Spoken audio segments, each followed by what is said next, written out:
Hello and welcome back to the Health Bridge podcast. I'm your host, Holly B. Today I have Jared St. Clair back for a part 2 on the discussion of the 5 biggest lies Pharma tells us and how to protect yourself. The first episode we did was all about vaccine safety. And now we are here back for the other 4 lies. So, a little bit about Jared in case you missed that first episode. Jared St. Clair is an herbalist and expert natural supplement formulator with over 30 years of hands-on experience running Vitality Nutrition, a well-known health store in Utah.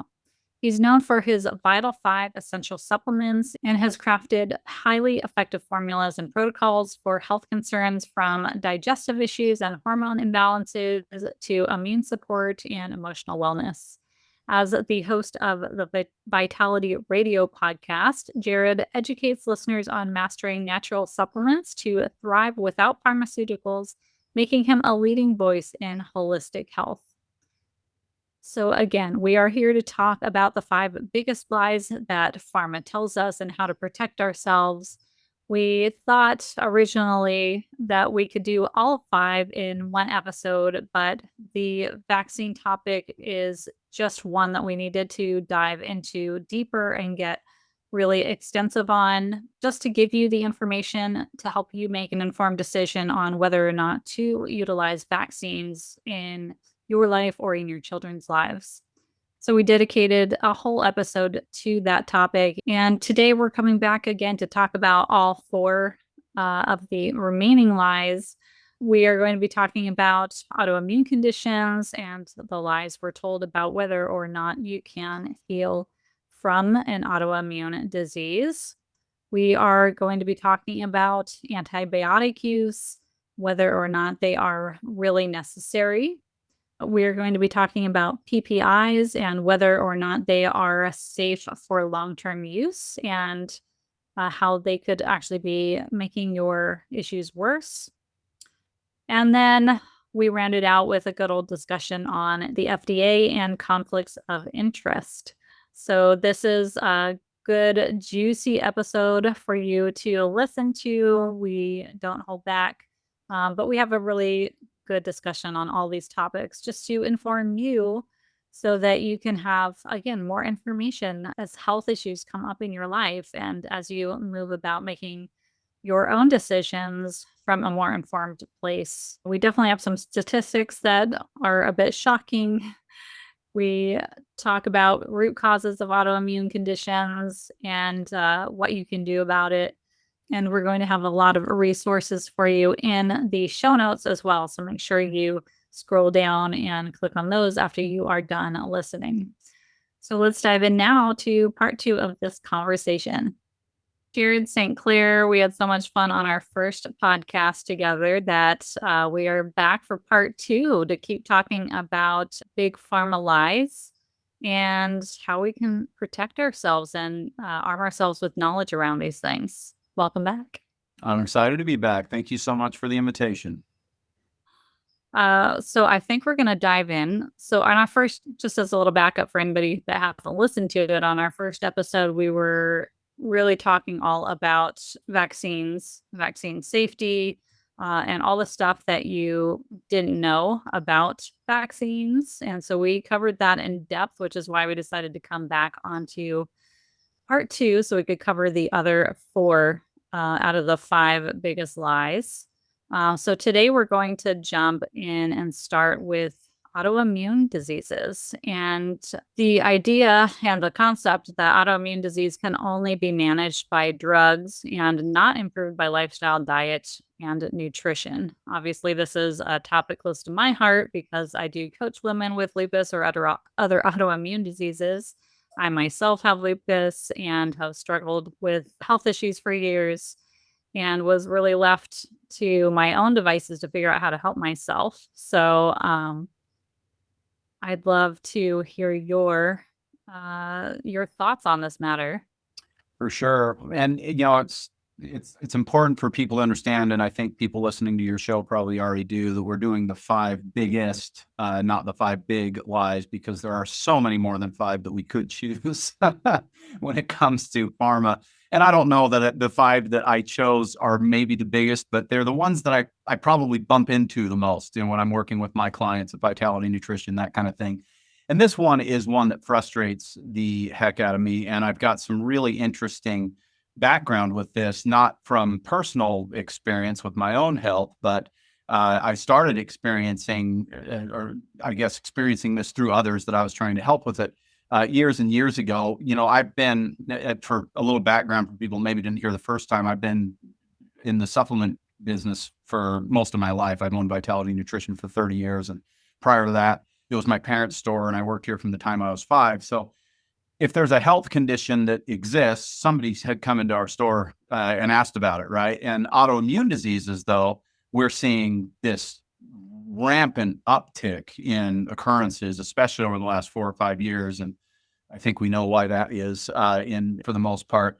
But even prior to that, with the combination of massive use of antibiotics and things that are human antibiotics that we don't maybe think of as antibiotics, like glyphosate, and the stress levels that people have. Because I personally, in fact, I'm curious your your opinion on this, because I believe that autoimmune disease always has two primary components associated with it. There's a whole bunch of other variables for sure, but I think there's always something emotional tied into autoimmune disease, some sort of a significant emotional event, whether it's the death of a loved one or a significant illness that creates a lot of emotional weight, addiction, job loss, divorce, all these types of things. I think there's always a big emotional component, a major stressor, essentially. And then I also believe that there's always gut issues, leaky gut being probably the thing that people have heard about the most when it comes to autoimmune. Before I go on, I'm curious, would you agree with that? 100%. Yeah, especially with the emotional component being related to some sort of trauma, whether that's big T traumas or little T traumas. The viral component can certainly be a big trigger for that too. Like you were mentioning, illness and the stress that that can put on both emotionally and physically. Absolutely. And for myself personally, that both of those were at play. Definitely had a history of some gut issues, had no idea how to understand that at the time, and was also going through a very emotional, unhealthy relationship Yeah, that was triggering stress related health issues, which I didn't know how to connect to that at the time. sure. And yeah, Yeah. that was definitely the I don't think beginning. I've ever met anybody with autoimmune disease that didn't have some sort of trauma that, if they thought hard enough about it, because they don't always recognize it, they could tie it back to that thing. So anyway, as I started to get more experienced working with people with autoimmune disease, initially I just tried to help people with some of their symptoms. If they had lupus or they had rheumatoid arthritis or something, we try and help them with inflammation and pain and that kind of thing. As I started to really dig into this stuff 20-ish years ago, I started to recognize those two things just were absolute constants.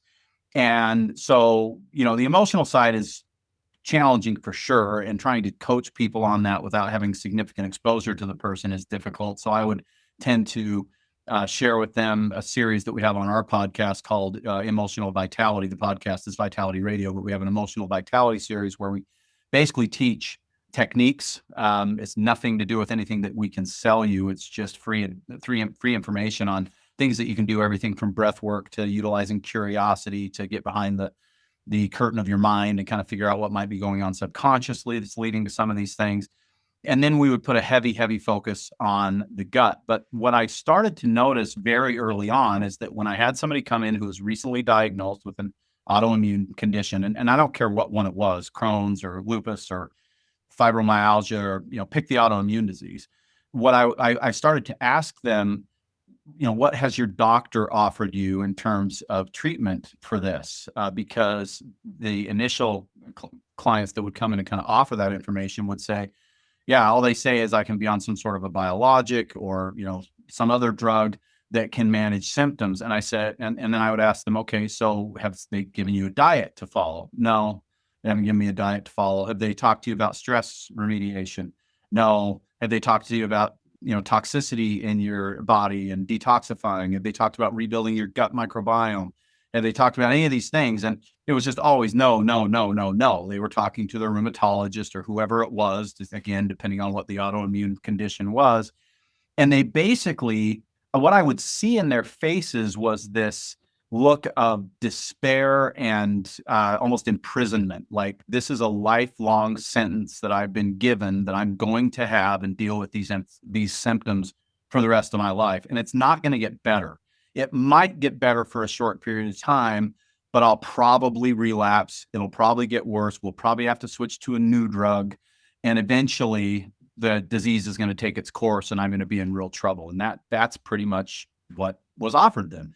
And the most telling story that I can share with you online here is this sweet 10-year-old little girl who I happen to know her father and her mother a little bit, but I didn't know her. In fact, I didn't even know they had a 10-year-old daughter. And she'd been diagnosed with Crohn's.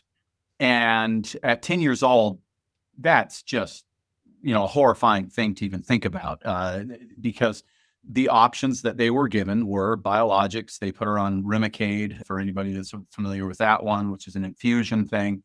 Remicade had her in bed for 23 days straight. It was so toxic for her that she almost didn't survive it. She wasn't a kid who needed to lose weight. She lost something like 25 pounds on her 100-pound frame.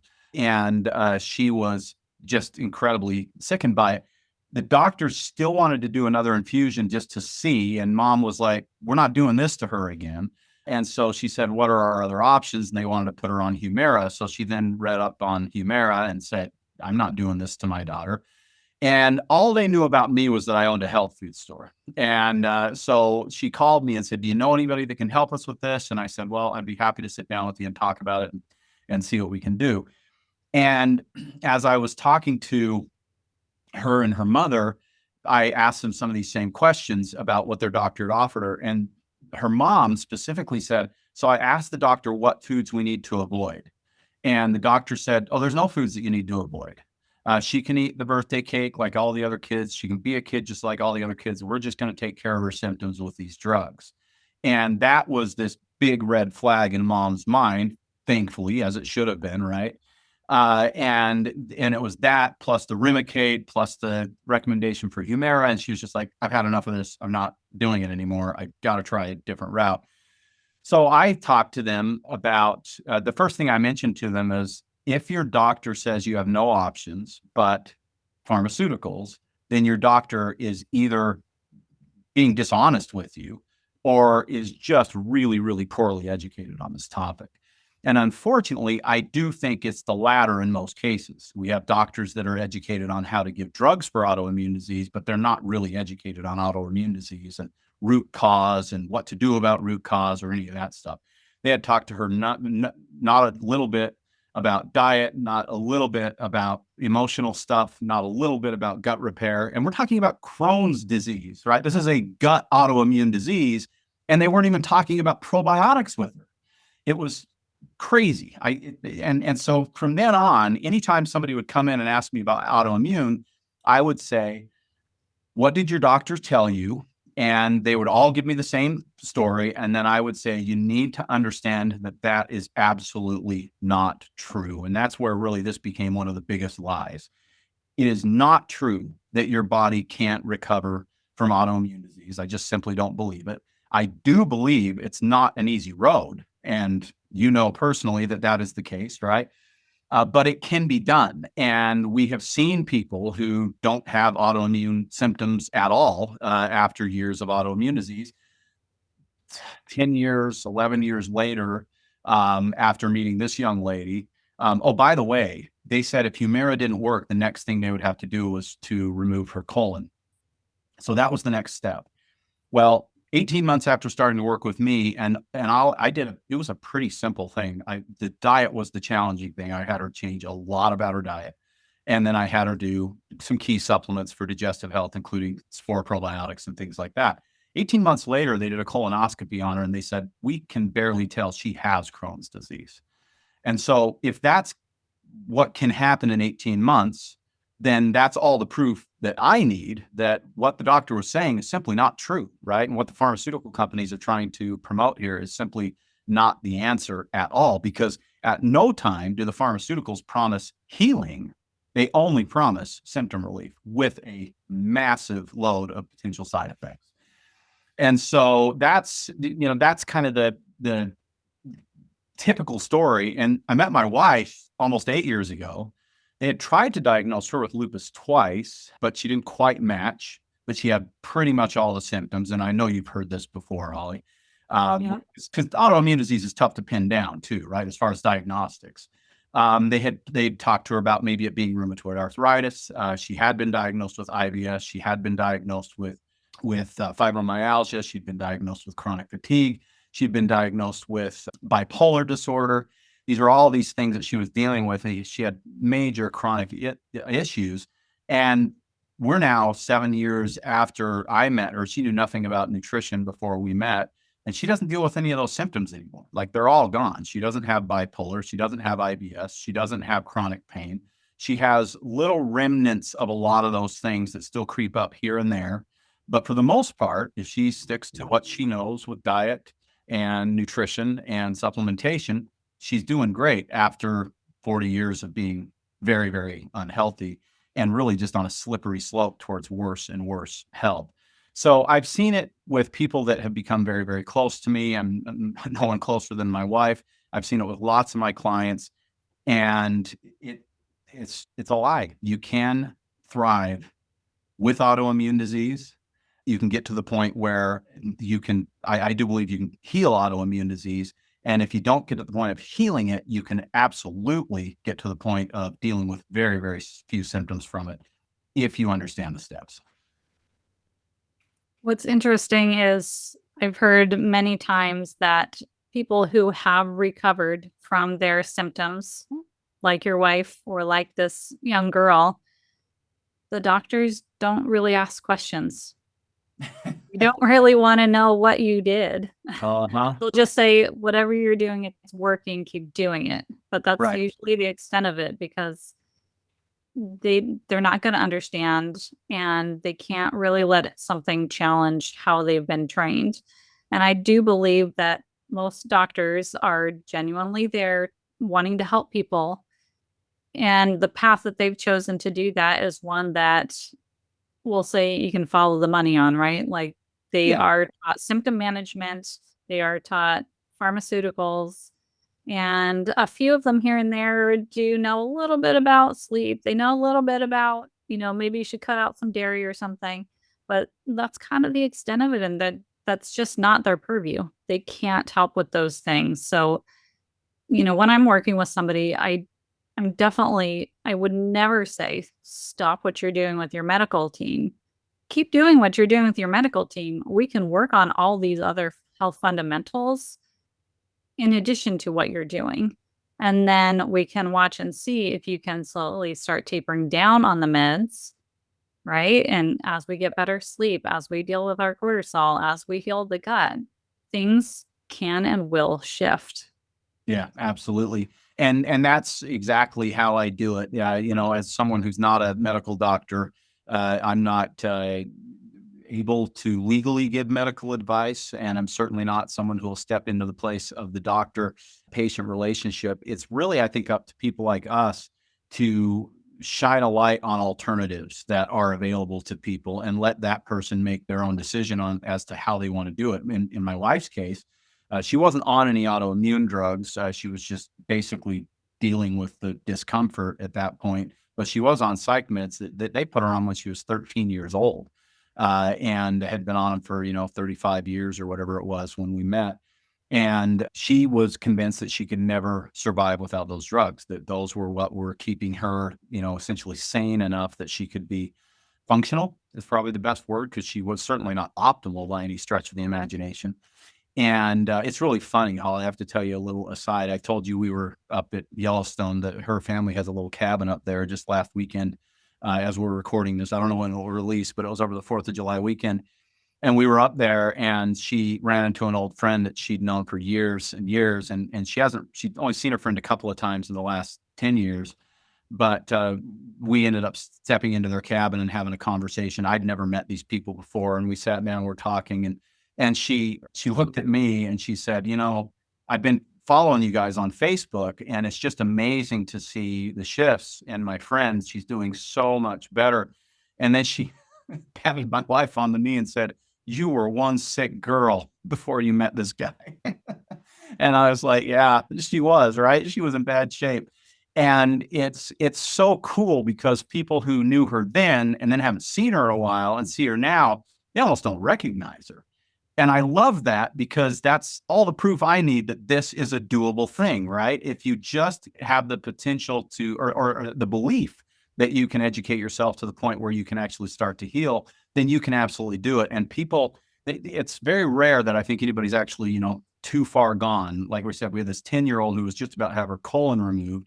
We had my wife who'd been in this autoimmune prison for decades, and psychiatric prison for decades, thinking that she was broken and couldn't be fixed. And that's, again, it's just simply not true. And I think doctors are conditioned to give. I think this. I've read about this, and it seems like this is what happens in medical school. They're conditioned to not give too much hope. They don't want to let down their patient, and I think that is such a backwards way to practice medicine. But then so much of modern medicine is backwards and upside down.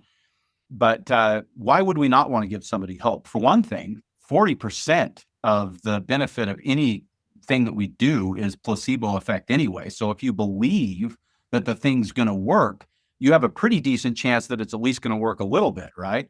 And I tell people, if they decide to do the medical route rather than the natural route, believe in what you're doing medically too, because that matters. But don't be hopeless that you can never get out of this trap. I think hopelessness is what keeps us stuck in our bad health for as long as it possibly can, until we kind of flip the switch and recognize that there actually is hope. We can make adjustments. My wife was so convinced that she had no out of the situation, to the point where at 2 times in her life, she attempted suicide. And yet she did have an out. It just had never been presented to her, and she wasn't able to find it on her own. And fortunately enough, we found each other, and I was able to shine a light on that. She did all the work. I just helped her get educated on it and on how to do it. What she had to do was not easy. Her diet was substantially changed. Her supplementation went from zero to a lot. There was a lot of different things that she had to change, and her mindset had to change because she was convinced she was broken and could not be fixed. And the first thing I challenged before I ever offered her anything was that belief. I said, I remember very clearly the second phone call we had before we'd even met, telling her, you aren't bipolar. And she said, yes, I am. And I said, no, you're not. And she said, yes, I am. I've been diagnosed with it. I have medicine that helps me with it. I absolutely am bipolar. I meet all the criteria. And I said, okay, let's start over. You have bipolar symptoms, 100%.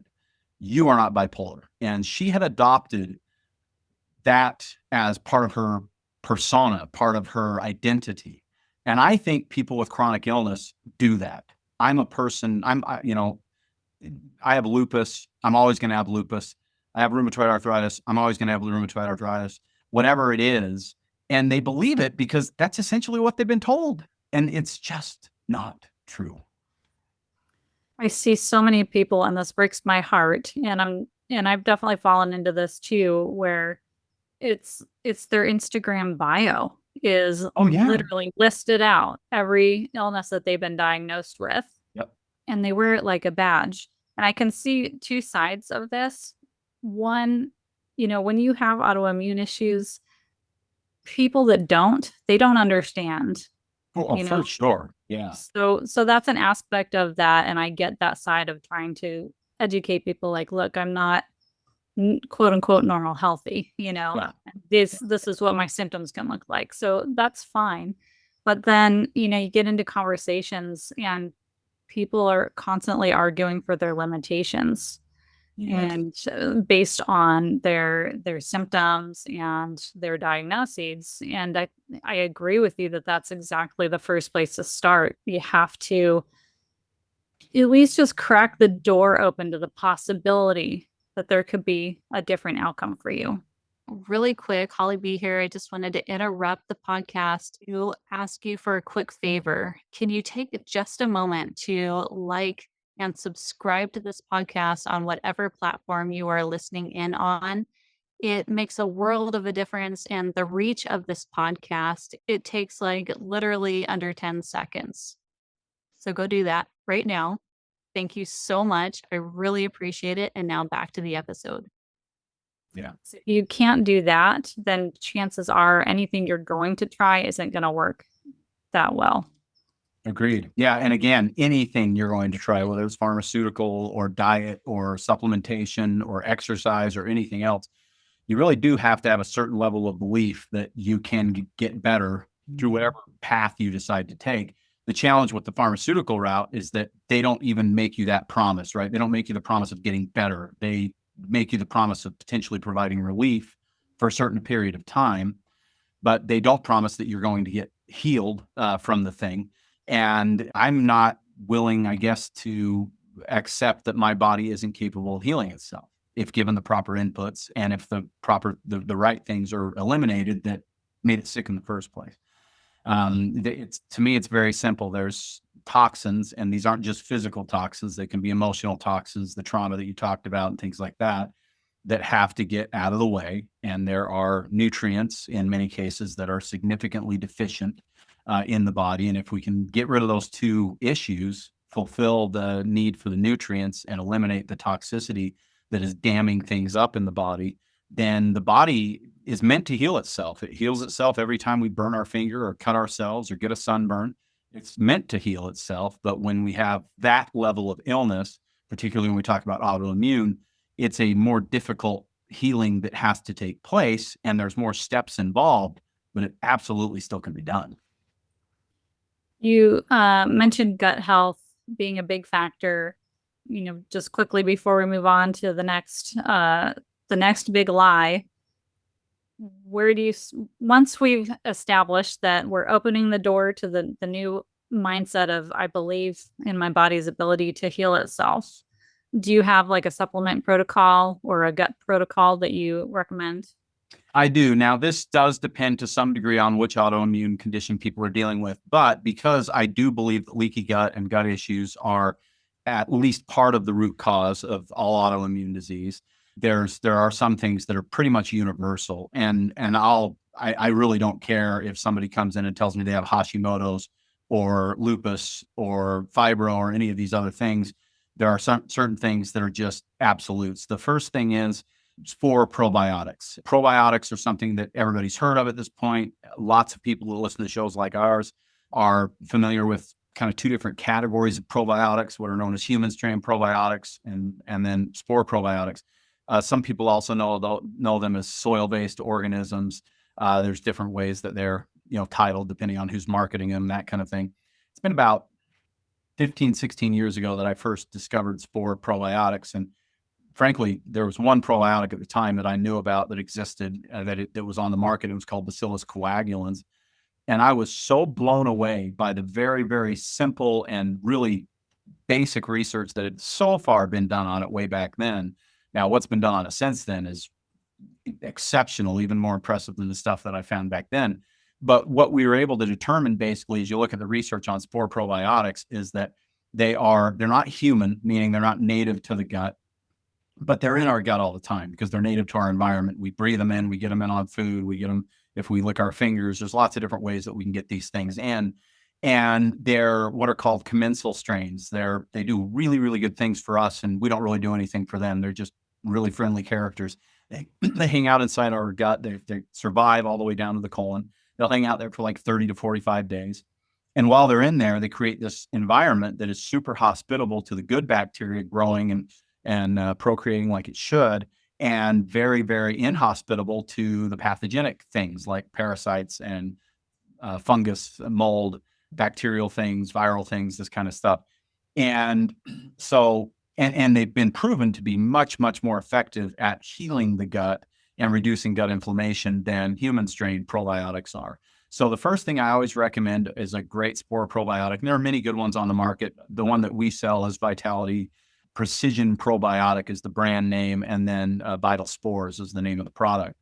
And then we have another one called Back on Track. Now, if you've got a gut issue specifically, like Crohn's or ulcerative colitis or something like that, or let's say it's not autoimmune, but you've got significant gut issues like IBS, the Back on Track is my favorite. And it's actually the first supplement I put my wife on. And it's a combination of digestive enzymes plus spore probiotics plus anti-inflammatory herbs for the gut, things like ginger and peppermint, fennel, this kind of stuff. And you take it with every meal, and it improves the body's ability to break down the food that you're eating, which is going to create less inflammation in the gut, which is going to allow for leaky gut, which is basically caused by excess inflammation in the gut, to tighten up at what are called the tight junctions, which is where things tend to leak. And so either of those products, there's lots of other good spores on the market as well. That's always number one. Now, another thing that I'll recommend that's a little out of left field for some people is raw milk instead of pasteurized dairy. Now, some people don't want to do milk at all, and especially a lot of times people I run into that have IBS or Crohn's or colitis don't want to do milk because when they do, it wrecks them. But they don't recognize that there's a difference between a living food and a dead pasteurized food. And when we get onto, and this isn't for everybody, but most people, when we get to raw milk and raw dairy, we find that it's actually more of a healing food. It was one of the first changes I made for this sweet little 10-year-old that I was telling you about, because she loved milk. She didn't want to give up milk, but when she drank milk, she was a day or two just devastated in terms of what it did to her gut. And she was able to do what she loved with milk, with raw milk. And we found that it was extremely healing. And there's actually some good studies on raw milk and Crohn's disease specifically now. They're really, really interesting. There's a lot of immunoglobulins that are in there, a lot of natural enzymes and probiotic material and things that are really good. You can even up that even more by making your own raw yogurt or raw kefir or kefir, depending on who you ask. These are great options. Fermented foods can make a really, really big deal. And again, all of these things are pretty much universal. If you've got a specific condition like lupus that creates a lot of pain, then we'll tend to help people, at least in the short term, with natural pain relief. And that can range anywhere from really good quality turmeric or boswellia, CBD, PEA. There's a whole bunch of different good natural anti-inflammatory, pain relieving type supplements. Systemic enzymes I absolutely love, and we could do 2 shows just on those. These are things like serrapeptase, nattokinase, high dose protease on an empty stomach.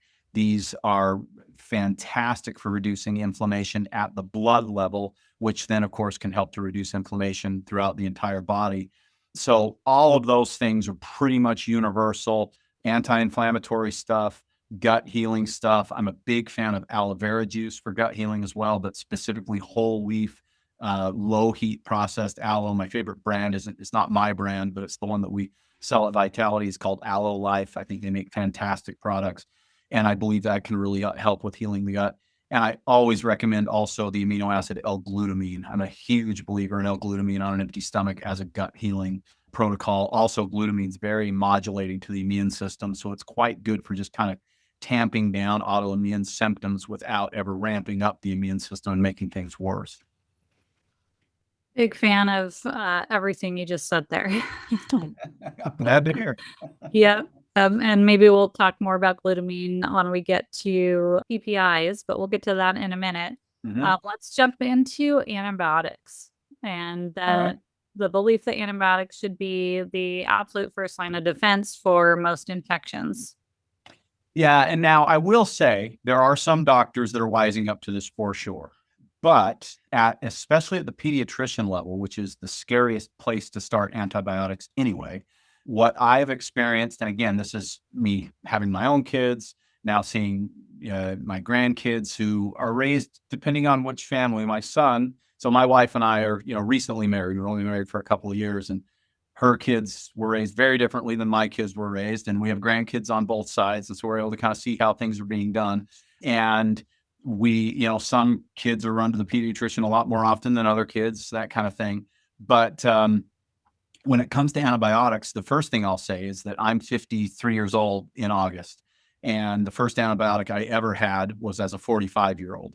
And I did not take that intentionally. It was forced upon me because I had a surgical procedure and they would not let me get out of the IV. They wouldn't let me have the procedure without it. So my first antibiotics was at 45 years old. I have 4 kids, ages 13 to 28, and none of them have ever been on an antibiotic. This isn't me bragging or anything like that. It's just evidence that it can be done. You can raise a healthy child without antibiotics. Now, if we go back to the last show we did, I think one of the root causes of all the need for antibiotics is all the vaccinations the kids received, and none of my kids received those, and neither did I. So that's probably a big, huge step in the right direction based on at least how I believe. But when it comes to antibiotics, when you see it, again, like I say, at the pediatrician level, if a kid has a sinus infection or an ear infection or strep throat, that's just what they do. They just write the script for the antibiotic. In many cases, they don't even test to see if the thing is bacterial in the first place. We know that 85%, I don't know if you know this, Holly, this number is so staggering to me. 85% of sinus infections are not bacterial. So they're either viral or they're fungal or there's some other cause of the sinus infection. And yet about 85% of sinus infections that are presented to a doctor are treated with an antibiotic. So they're wrong almost every time when they're giving you an antibiotic. But the thing is, if, let's just say you have a sinus infection, a typical sinus infection will last about 6 to 10 days. Well, how long is an antibiotic therapy? It's typically about 7 to 10 days. Maybe if it's a Z pack, it's 5 days. But you're right in that range of about 7 to 10 days on average. And so if you go to your doc with a sinus infection, he gives you a prescription for an antibiotic. You get better before the antibiotic is done. Then you say, logically, I think, oh, the antibiotic cured my infection. The thing is, had you just not done anything, by 7 to 10 days, in almost every case, your infection would have gone away because your immune system would have done the job and kicked it out anyway. And so then we get this reliance on antibiotics thinking, well, it's the antibiotic that fixed the thing the last time I took it. So the next time I'm going to go in and get an antibiotic as well.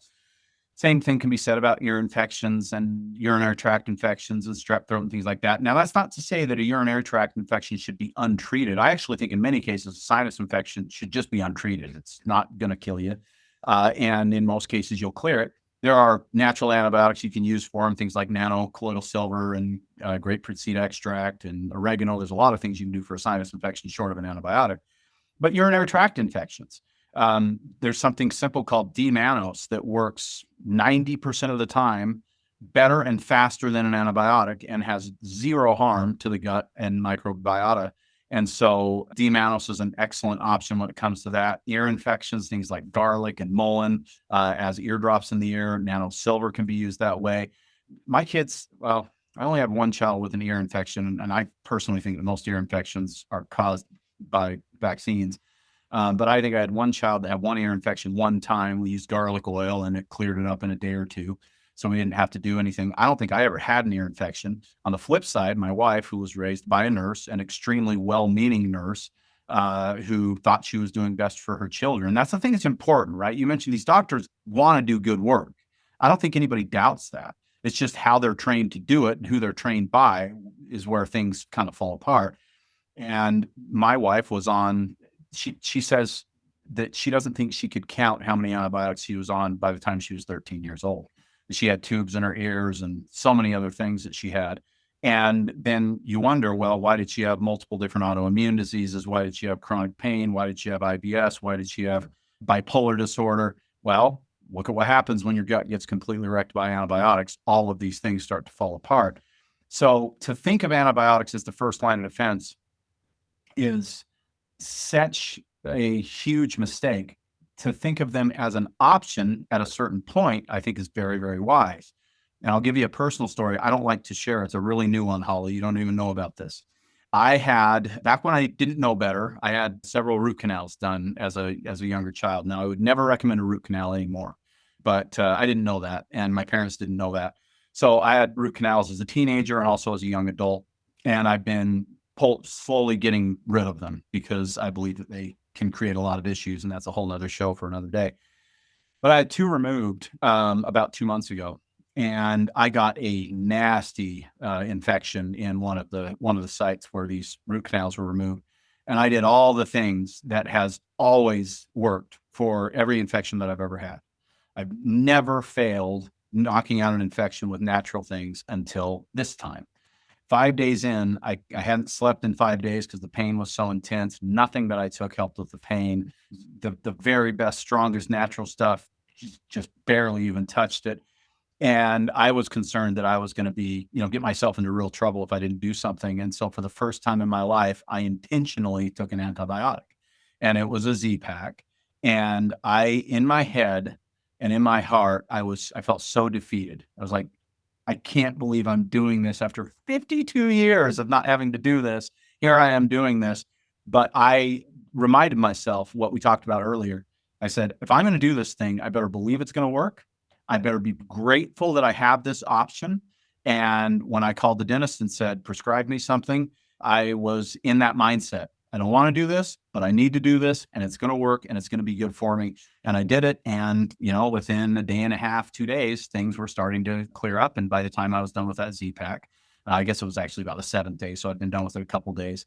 I didn't have an infection anymore. The mouth was clear. Everything was healing, and it was great. Thankfully, I know what to do after an antibiotic. So I've been doing that to rebuild my system. But that's kind of the point. I got to a point where I couldn't figure out how to do it naturally. And there are very few people that know more about how to kill an infection naturally than me. So I was throwing the book at it. Trust me, couldn't get there. And I resorted to that antibiotic. I think that's how antibiotics should be used, as a last resort. There are certain things like, sepsis and things like that, of course, you're going to be in the hospital at that point anyway, that you don't want to do anything that's going to risk your life, right? But that's where I think antibiotics are best, is as life-saving procedures, not as, let's get rid of a little strep throat or a little ear infection or a urinary tract infection, because the slippery slope of antibiotics, as I call it, is real. And it's very rare that somebody uses an antibiotic for one thing that they don't end up having to use it again for that same thing 6 months later, a year later, as the immune system and the immune response just goes lower and lower and lower. And I think that this is where having resources like people like you, people like me, is really important, because this knowledge of how to treat things naturally isn't passed down anymore. We've Right. disconnected from that. So you're a great resource. Your podcast is amazing. It has so many good episodes and so many good topics so that people can actually learn, okay, my kid has strep throat. What do I do? Because I'm scared, right? Yeah. Yeah. Well, as a parent, the last thing you want to do is see your kids suffer, right? And even if it's not life-threatening, watching your child cry in pain and discomfort all night long it's a horrible experience for everybody involved, right?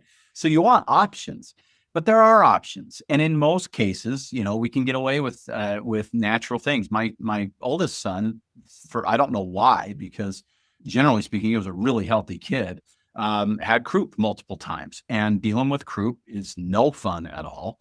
And you feel so bad when your son sounds like a barking seal all night long. But there are things that you can do, and we were able to do the things that calmed that down naturally without having to resort to things that we didn't want to do. And he got better as quickly as any kid on pharmaceuticals would have gotten, with probably about the same amount of discomfort anyway. But I wouldn't have known how to do that had my parents not taught me what they taught me when I was a kid. And had I not done my own research, my goal with Vitality Radio, and I'm sure you have a very similar goal with what you're doing on your podcast, is to really, shine that light on these alternatives and give people an option. The medical stuff will always be there, right? It's like with my story with the dentist. All I had to do was make one quick phone call and I had that Z-Pack. That was easy. But why not try this other stuff? I don't regret trying it and trying to get there for the first 4 or 5 days. It was painful, it was uncomfortable, but it was probably also maybe a humbling thing that I needed in my life, to recognize that I don't have all the answers, and that, I tend to trash on medicine a lot. And we're talking about the 5 biggest lies today. And it's probably not a bad thing for me to have to resort to a pharmaceutical in that time frame in my life. So maybe it was meant to be. But there's options, and if we can shine the light on the options and give people the ability to make choices, the empowered parent is the most powerful parent in the world, when it comes to taking care of their children. And then another thing, Holly, that I think is super, super critical, and this applies to both men and women, moms and dads, but I think mostly to moms.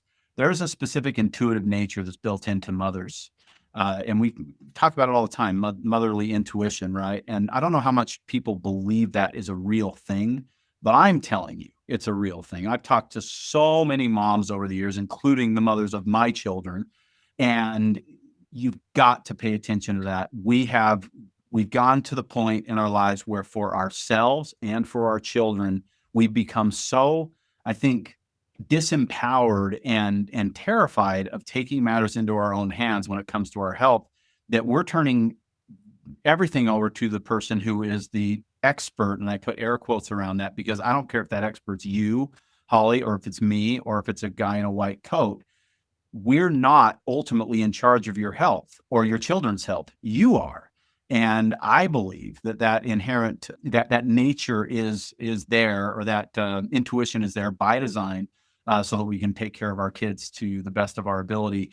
And we need to start listening to that, and we need to listen to it for our own health as well.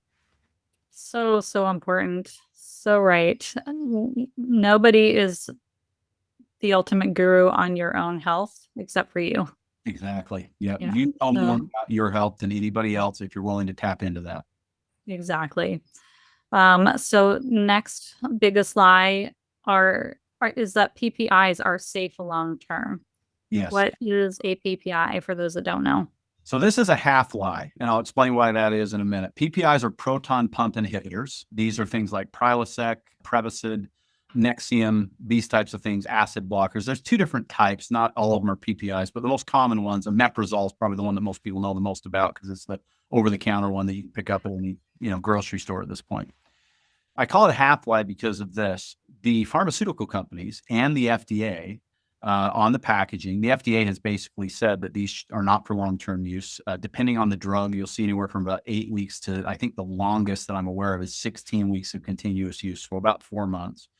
However, doctors will prescribe these things, and a patient, and these are prescribed for heartburn or acid reflux, right? So if you have significant acid reflux and every time you eat, you feel pressure in your chest, and maybe you've even got scar tissue that's built up from all the acid that's been kicking up into your esophagus, and you feel, all kinds of discomfort after meals, primarily up high in the esophagus, and maybe even acid up in the mouth when you're sleeping at night, this kind of thing, then you would be prescribed typically a PPI.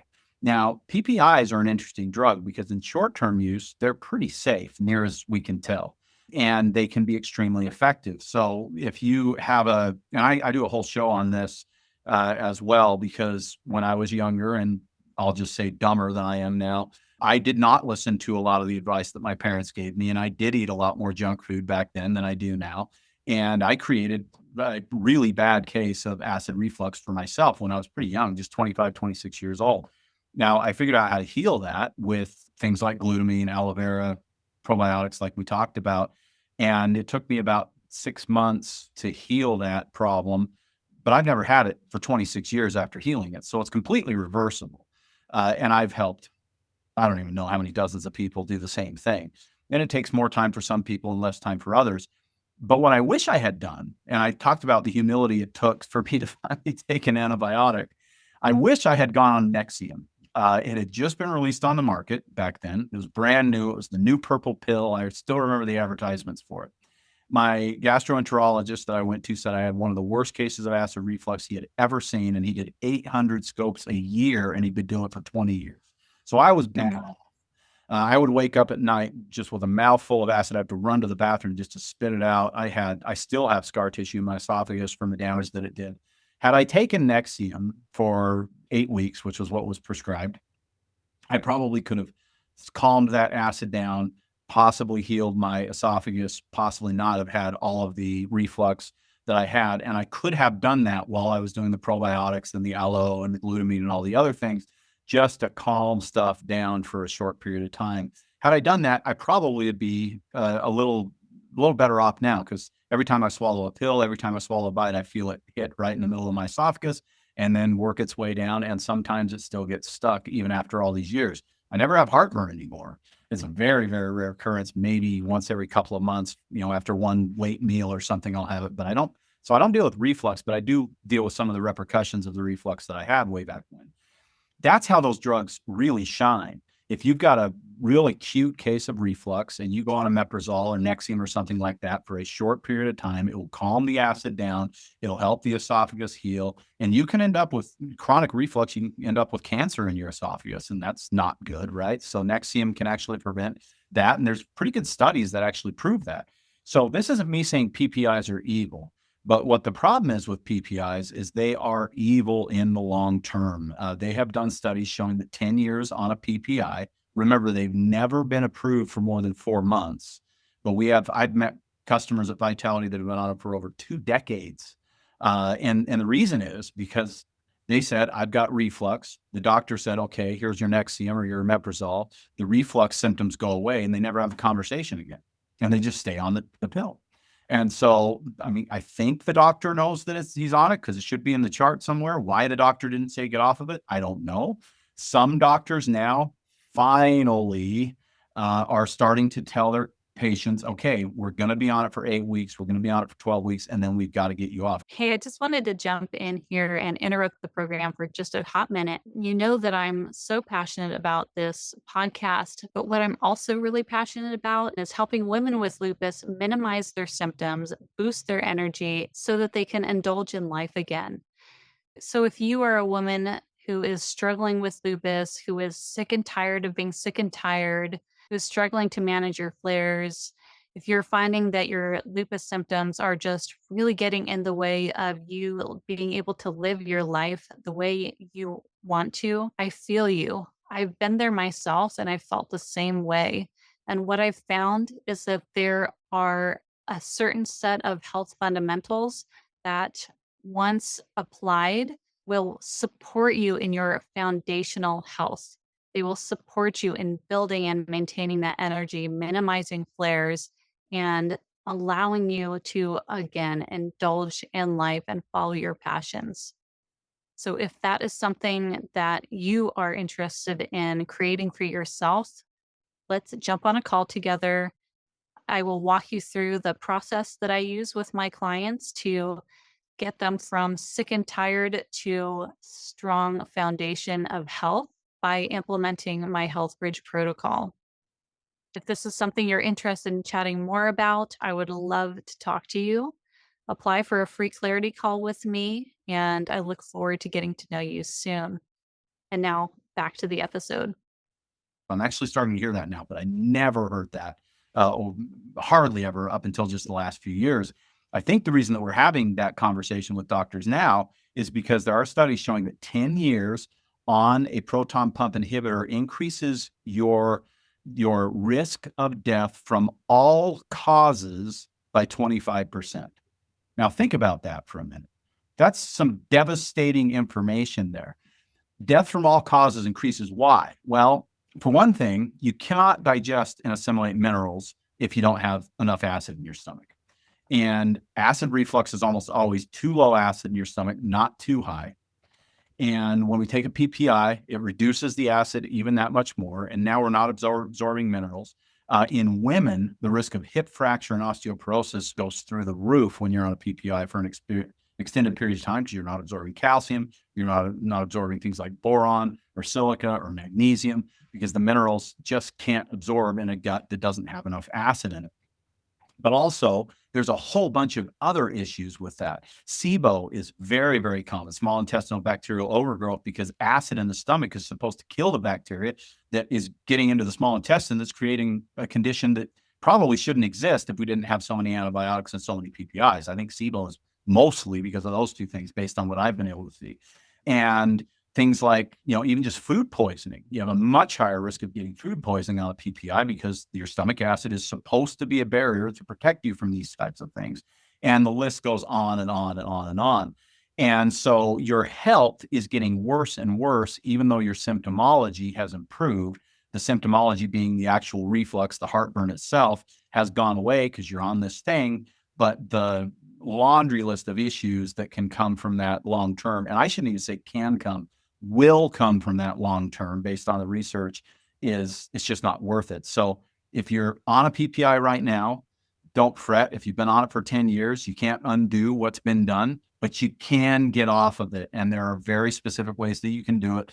And again, this is a conversation we'd have to have the whole show. But Holly, if you want the episode number, I'll find it for you. You can put it in your show. But I have a whole show about how I did it, exactly how I did it, and how I recommend. And I've helped lots of people get off of these things naturally. And what's so cool is you get rid of your acid reflux through the methods that I recommend.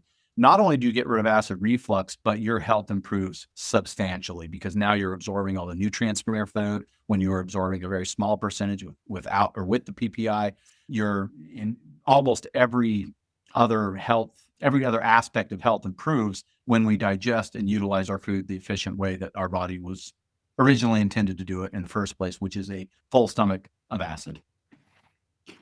Yeah, I've been actually managing issue with heartburn and reflux since I did give in to a round of antibiotics for a sinus infection.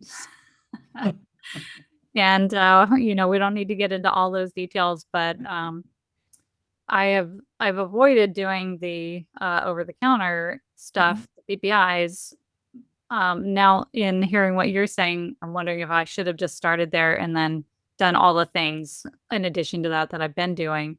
Yeah, what I tell people is I say if you're already on the PPI, stay on the PPI while you heal things, and then slowly but surely you can start. And again, and it's not my job to help people wean off of their drugs. I always tell people to talk to their pharmacist because I think the pharmacist knows more about drugs than the doctor in almost every case. And let your doctor know, hey, I don't want to be on this PPI anymore. I am going to get off of it. I want you to understand that I'm getting off of it in case there's anything problematic that arises or whatever. But stay on it for at least the next couple of months while you're starting to heal things and you're working on your leaky gut and you're working on your digestive system. And then when you decide that you want to wean yourself off, you just have to kind of slowly do that. You never go cold turkey on a PPI. You will hate your life, at least for a short period of time if you do that. I can only imagine. Yeah, because there's something called reflux rebound, and coming off of PPI, Holly, there's statistics that actually indicate that the vast majority of people that are put on a PPI never actually had full-blown GERD, which is reflux. They had what would be considered more of a acute heartburn situation as opposed to a full-blown, chronic condition. But by the time they're off of the PPI or have been on it for an extended period of time, they're going to have GERD because GERD comes from too low stomach acid and PPIs create too low stomach acid. And so in your case, yeah, you could consider a short-term use of PPI, but I would do it at the same time as, and you're probably already doing this, but at the same time as healing your gut and healing your digestive system with enzymes and aloe and probiotics and these things, so that you are knowing that this is going to be a very short-term thing. I'll be on it just to calm things down for a minute, and then I'll be off of it. Yeah, and I am doing all those things that you mentioned and glutamine and very diligent on it. And as long as I'm very diligent, it's okay. But I notice that if I forget to take the enzymes and the probiotic with each meal, and I do that maybe 2 or 3 meals in a row, I notice it coming back. Yeah. Have you tried apple cider vinegar with your meals in either caffeine form? I haven't done that yet. So you're probably dealing with too low stomach acid. Almost every case there is. And that sounds so counterintuitive, I know. But there's this little sphincter valve at the bottom of the esophagus is controlled hormonally. And when you have enough stomach acid, it holds tight. When you have too little stomach acid, it loosens up. And that's what allows the acid to escape up what is supposed to essentially be a one-way door.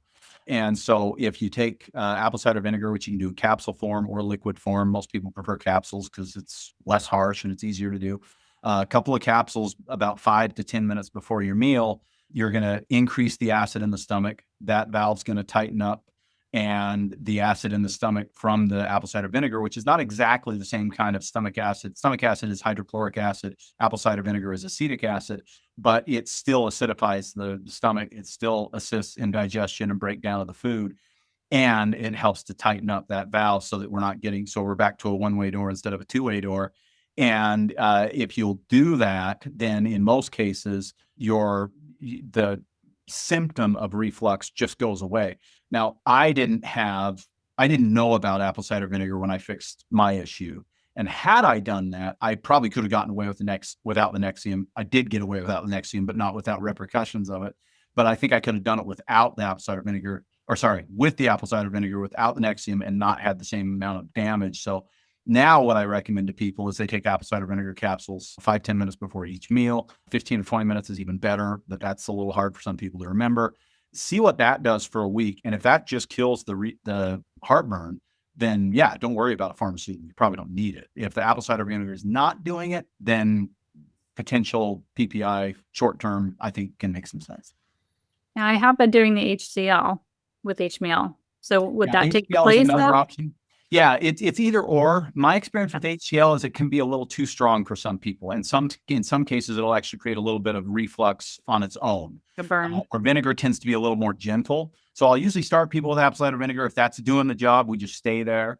If it's not doing the job, then I'll sometimes recommend betaine HCl instead, which is a stronger option. But it's one that you have to kind of dial in the dose a little bit more carefully to not create the opposite issue. Okay. We're almost out of time, so let's hit that last I've got a couple more. one. And yeah, and of course this is kind of a big one, so we'll just try to do it in a nutshell, but there is a lie that the FDA is not influenced by pharma in terms of drug approvals. Yeah. That's a big one. So there's some numbers that we can go through on that. Let's see. I actually took some notes on. There it is. So there's been a lot of numbers floating around, and we talked about RFK Jr. On the first episode that we did, and anybody that's paying attention to that knows that he's definitely in a very he's considered a disruptor, and he's in a very disruptive position because now all of a sudden we have a guy who has been kind of slamming FDA for years that's now in charge of it, essentially. And that's creating a lot of ripples, we'll say. But one of the things that he's talked about for years, and lots of people like ourselves have been talking about on our shows, is the conflict of interest at FDA. He just released or fired essentially everybody from what's called ACIP, which is the Vaccine Advisory Committee for FDA. Every single person on that board has a specific tie to vaccine manufacturers. So there was always a conflict of interest. And interestingly enough, a lot of people don't know this. They never, ever, ever didn't approve a vaccine that was recommended. It was always approved. It was just automatic almost, regardless of data or studies or anything that had been done. So he cleaned house. We'll see what happens with the new board and all that kind of stuff. But that's just one example of where we have these problems. The budget as it is, like every other organization in the government, there are different kind of pieces of the budget, and there's a specific budget within FDA that is the drug approval budget. And 75% of the drug approval budget is actually paid for by pharmaceutical companies whose drugs are being approved. So if you just hear that and that doesn't raise a massive red flag in your brain, I don't think you were listening very closely. It's crazy. 75% of the budget of the people who approve the drugs is paid for by the people who make the drugs. It just doesn't make any sense at all. And there have been there's been things that have kind of refuted that on the MSNBC and CNN and all the news stations, which this is an interesting thing too. A little over 70% of news shows on cable news are paid for by pharmaceutical companies.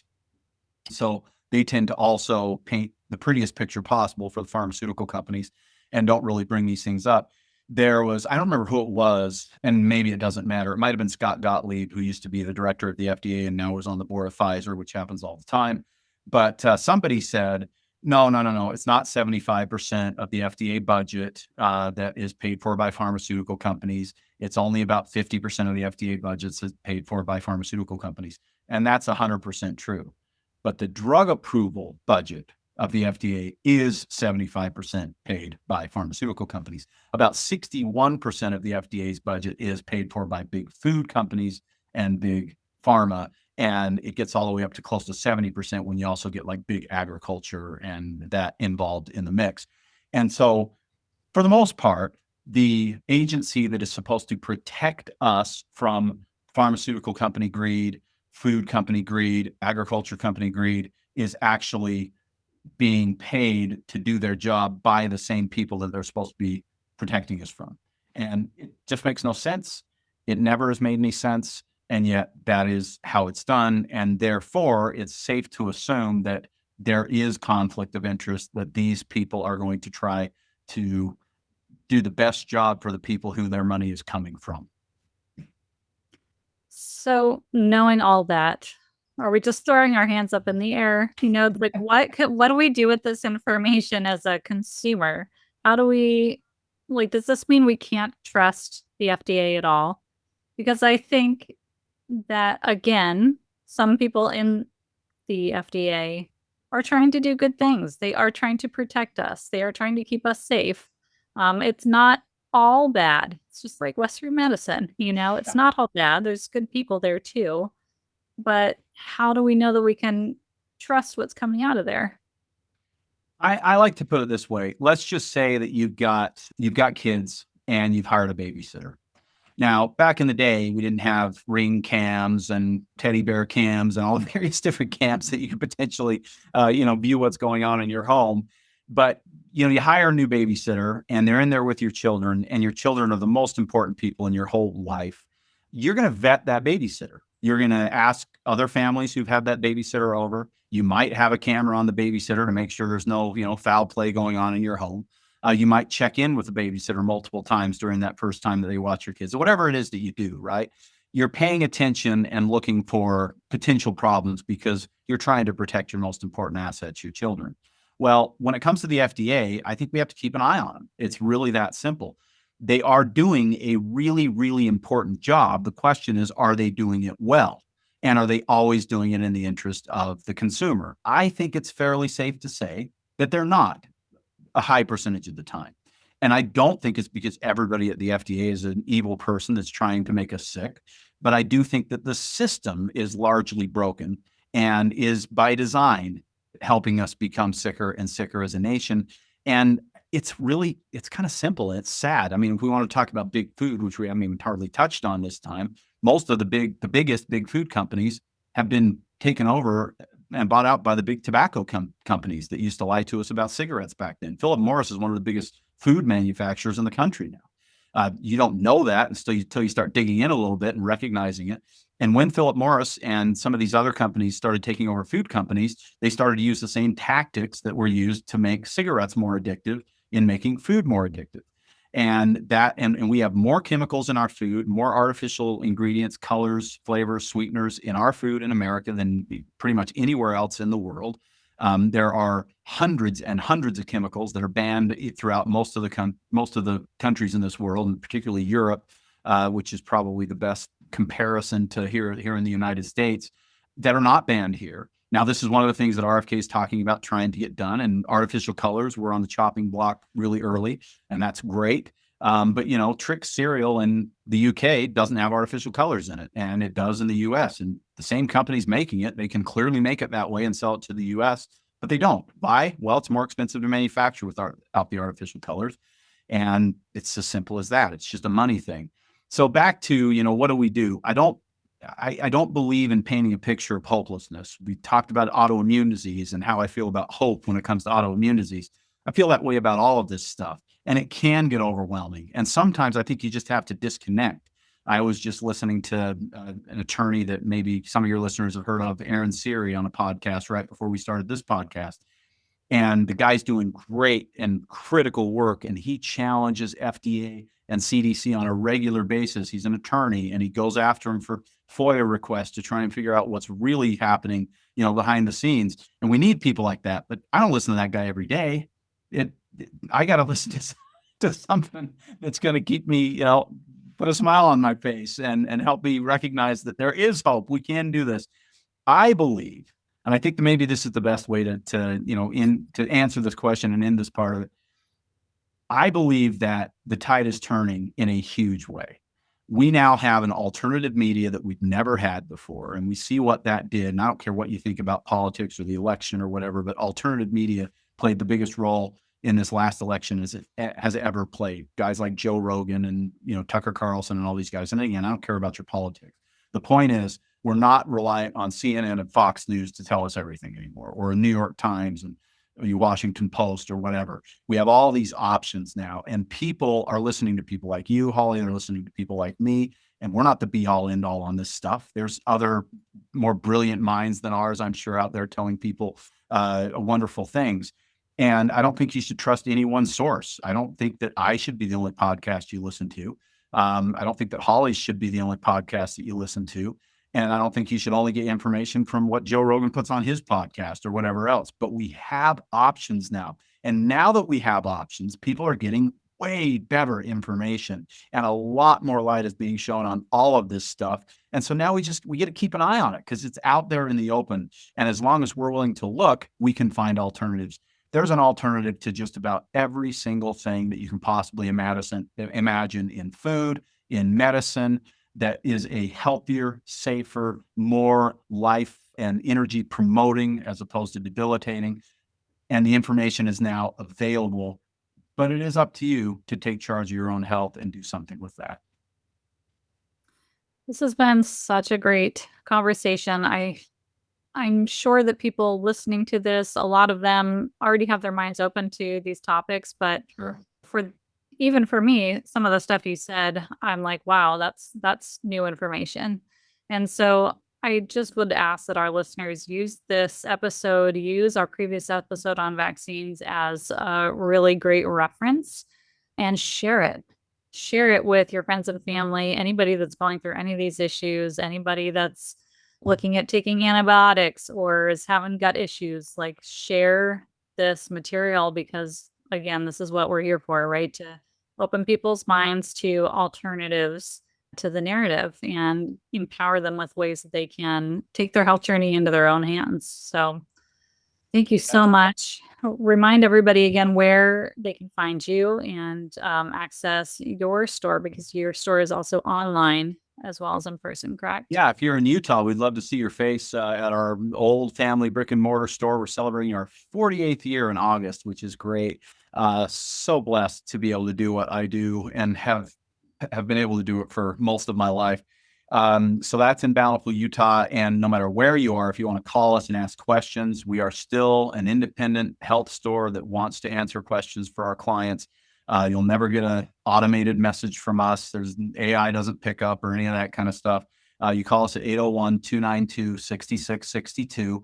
You can also go to our website, which is vitalitynutrition.com, and there's a chat feature there. And right now, until it gets too busy, which we're still staying on top of it, either my son, who's been working with me now for about 10, 11 years, or myself actually answer all those chats.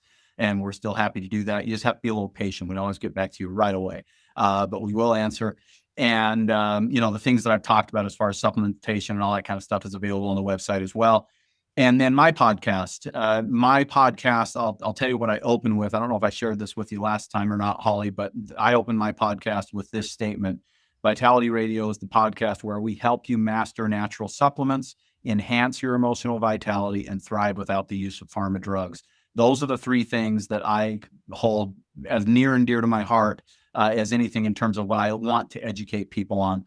The supplement world itself is kind of a crazy world. There are billions of dollars involved, which means not everybody doing it is reputable.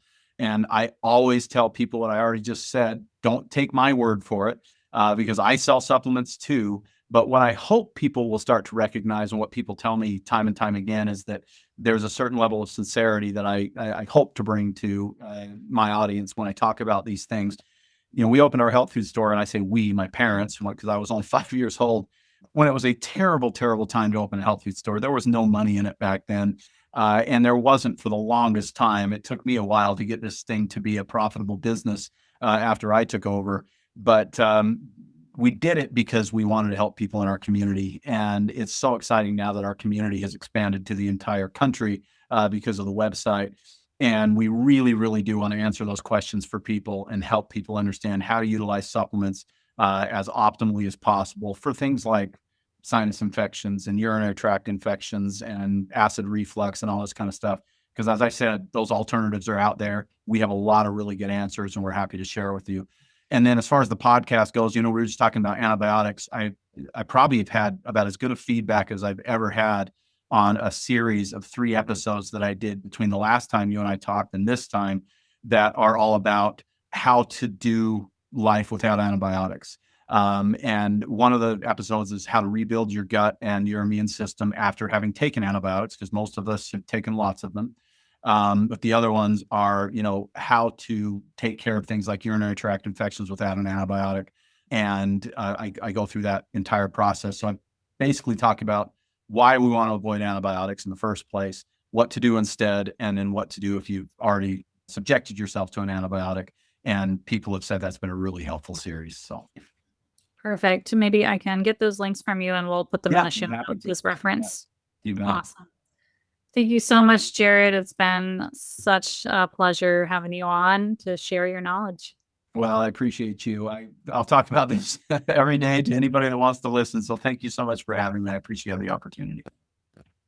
So I know that many of you might be familiar with some of the things we talked about on this episode, but if you are watching this on YouTube and you can leave a comment, I'd love to know what you learned today that shocked you the most. And if you have any experience with any of those topics and you want to share your experience, we would love to hear it. I want to reiterate what I said at the end of this episode, which is that I really hope that you can use this episode as a reference. I will have the link for the first episode on vaccines as well for you to use as a reference because this information, not all of us can keep these details in our head. And it's really important to be able to have access to this stuff when these needs come up, when you are faced with a potential antibiotic use. And you want to remember the details. You can reference back to this episode if you are considering what to do about the childhood vaccine schedule and you want more information, reference back to our first episode together. It is just information. You can use it how you see fit, but let it at least inform your decisions. And please share this episode with anybody in your life who you think would benefit from this information as well. So, as always, if you are someone who is struggling with an autoimmune condition, you feel like it's hopeless, and you've had to put all of your passions aside, right? You had to put a pause on your side hustle. You had to put pause on traveling, and that's your love. You had to put pause on all the things that light you up and give you purpose in the world. The world needs your light. I invite you to apply for a call with me. Let's dive in deep to your situation, and I can share with you how I help other women reignite energy in their body so that they can dive back into the things that light them up and make them passionate. That, in my belief, is what the world needs right now. We need passionate people that are sharing their passions and their love and their joy with others because that is how the world heals, right? That is how the world heals. So if you feel like you have been disconnected from your joy, from your passion, from your purpose, jump on a call with me. You can apply through the link in the show notes. And I really look forward to helping you return to your joy and the things that light you up. I can't wait to have a conversation with you and also see you here next week on the next episode of the Health Bridge podcast.